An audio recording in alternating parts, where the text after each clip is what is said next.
అంతకుముందు కూడా చెప్పానండి. బాలకృష్ణ గారితో, తారక్ గారితో అంటే ఎంతమందికి దొరికిద్దో తెలియదు ఈ అదృష్టం. రామారావు గారి అబ్బాయితో అండ్ మనవడితో చేయటం. సో జయలవకుశ తారక్ గారితో చేసింది నా లైఫ్లో బిగ్గెస్ట్ అచీవ్మెంట్గా నేను ఎప్పుడు ఫీల్ అవుతుంటాను. అది ఎప్పటికీ ఉంటుంది. అలానే బాలకృష్ణ గారితో ఇప్పుడు సినిమా చేయటం డాకు మహారాజ్ అనేది మళ్ళీ ఎక్స్ట్రాడినరీ జర్నీ లాగా ఉంది.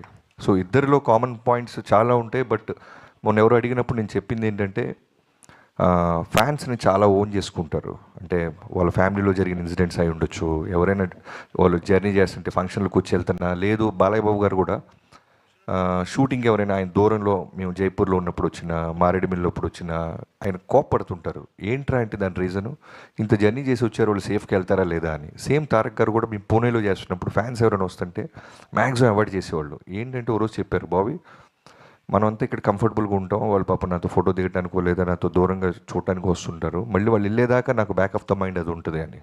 సో నాకైతే ఈ రెండు కామన్ పాయింట్స్ చాలా బాగా అనిపించినాయి.